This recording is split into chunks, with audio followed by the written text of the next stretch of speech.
necesitaba sacarlo, pero justamente hoy nuestro columnista Eugenio Semino,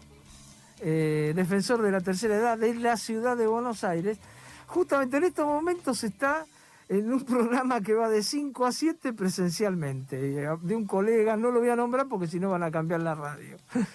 Entonces le pedí, Eugenio, como no te podemos sacar, pero necesito un poco que le aclares un poco a la gente qué está pasando con los jubilados, con los recortes,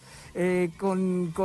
los aumentos y con el ajuste. Y Eugenio me mandó este audio, escúchenlo atentamente, sé que le va a interesar, dura unos minutos, pero escúchenlo. Eugenio Semino, dale. La polémica intragobierno nacional respecto al otorgamiento de un bono para jubilados, es decir, en principio la afirmación del presidente de la Nación a través de su vocera, que no estaba en estudio y no había posibilidad de otorgar un bono para fin de año, y al día siguiente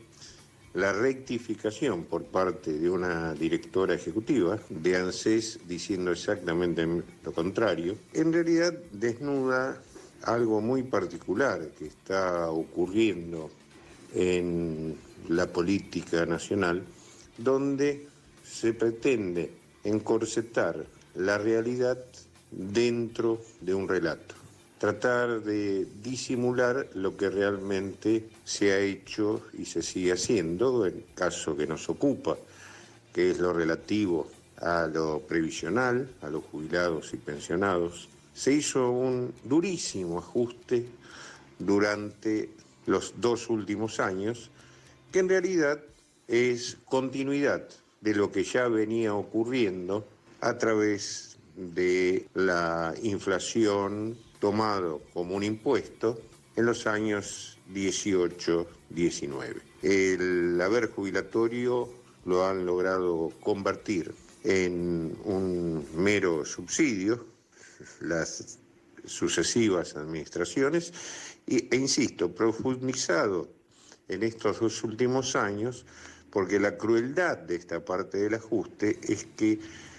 se realiza en un escenario de pandemia, como hablamos más de una vez, donde los más afectados son los más frágiles en términos de morbilidad y mortalidad por parte de la enfermedad COVID, los adultos mayores. Lo hemos repetido también, de los 117.000 fallecidos, más del 80% son adultos mayores, aquellos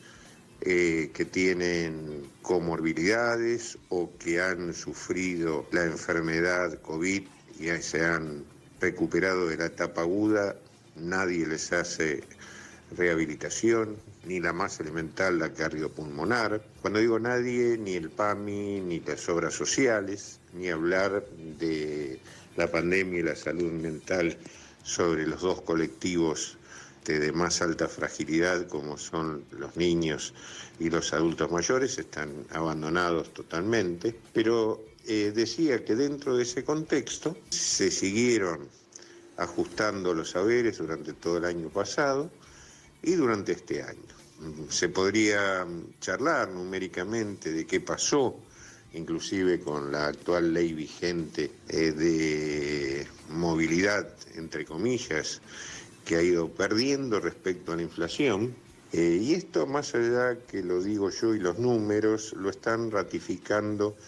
las distintas cámaras federales del interior del país en reclamos que han hecho judicialmente los jubilados. Entre ellas, la última fue el fallo del caso Márquez, de la Sala Segunda de la Cámara Federal de Salta, donde no solo dice al Ejecutivo que debe pagar la diferencia de todo el año pasado que hubo entre los decretos de necesidad y urgencia, por lo cual se otorgaron los reajustes, todos hacia la baja respecto a la inflación y respecto también a la ley suspendida de movilidad. que se tiene que pagar esa diferencia y a su vez cuestiona, y lo relaciono con lo que decía anteriormente, la actual ley de movilidad, porque entre otras cosas señala que sigue perdiendo con la inflación y que a su vez es una ecuación, una fórmula totalmente amañada, poco clara, cuyas variables no se conocen con anticipación y que esto puede generar manipulación por parte del gobierno de turno, cosa que tampoco nos extraña porque es la misma fórmula que regía hacia el 2012 y en aquel momento hubo un episodio que protagonizó el gobierno con la aplicación de la fórmula, donde como en general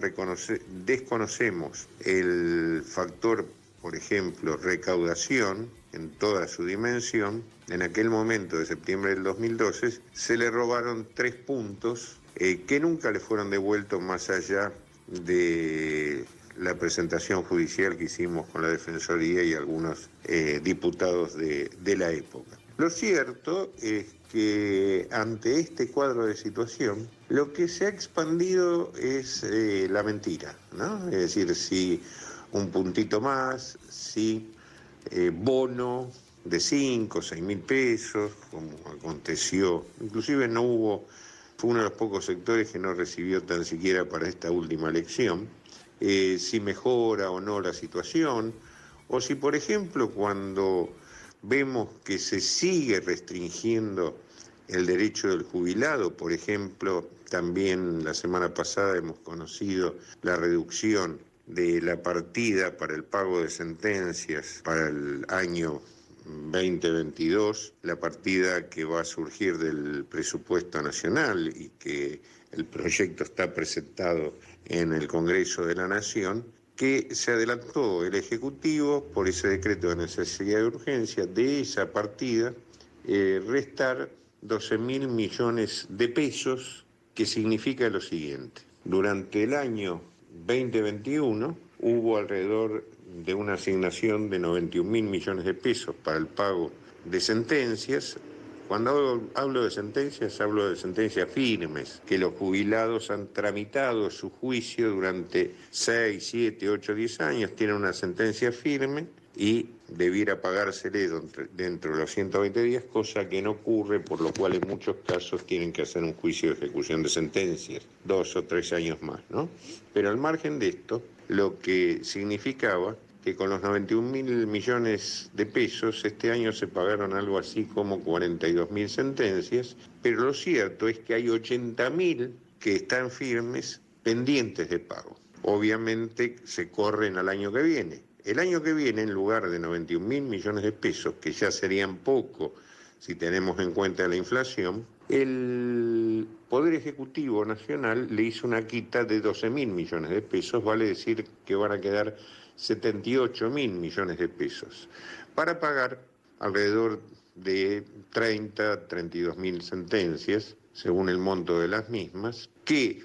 va a dejar pendiente de las 80.000 que ya están pendientes, 50.000 de pago, más todas las sentencias que vayan quedando firmes el año que viene. Por lo cual se va acrecentando la injusticia respecto a los jubilados por una decisión muy clara del Ejecutivo. Es más, algo de color, si se quiere, de color negro. El mismo día que el Ejecutivo hace esa quita, con el decreto de necesidad de urgencia, la interventora del PAMI dio a conocer muy alegre y eufóricamente el fútbol para todos, para los jubilados. El título del fútbol para todos, en realidad, para todos los jubilados, significa que el PAMI les va a regalar un televisor para poder ver el Mundial del año que viene. Obviamente, esperemos que lleguen los jubilados al año que viene. Pero esto perverso, macabro, de mal gusto, decía, está enmarcado en el estado general de la remuneración del jubilado, que a este momento que estamos hablando, mes de diciembre, con el reajuste de los 12 puntos de este mes, que son para las jubilaciones mínimas 3.000 pesos en más, estaban en 25.900, a partir de ahora van a estar en 29.000 pesos, implica cubrir un tercio de su canasta de necesidades básicas, que ya, y esto también va a haber que actualizarlo, ya en el mes de octubre, esa canasta con gastos de vivienda estaba en 75.500 pesos. Decía que lo que se le paga al jubilado es prácticamente un subsidio porque no tiene que ver ni con su historia laboral, no tiene que ver con su tasa de sustitución digna respecto a lo que es su haber. Por otra parte, como decía recién, no llega a cubrir ni remotamente un tercio de su canasta de necesidades básicas. Vale decir que inclusive sería tema de otra charla, se ha liquidado en paralelo el Fondo de Garantía y Sustentabilidad y en este estado de indefensión seguramente, como ha ocurrido con la misma fuerza política que gobierna, van a avanzar otras experiencias, como ya ocurrió en la década del 90, de los seguros de pensión y demás, que de hecho se van imponiendo. Vale decir que el pseudo discurso progresista a través del relato, como decía, va encorsetando la realidad hasta asfixiarla. Y no solo que asfixia la realidad, sino que asfixia a los que trabajaron toda una vida aportando al Estado argentino, que los defraudó a través de las distintas administraciones y que ahora los somete en la última etapa a este escarnio que estamos explicando.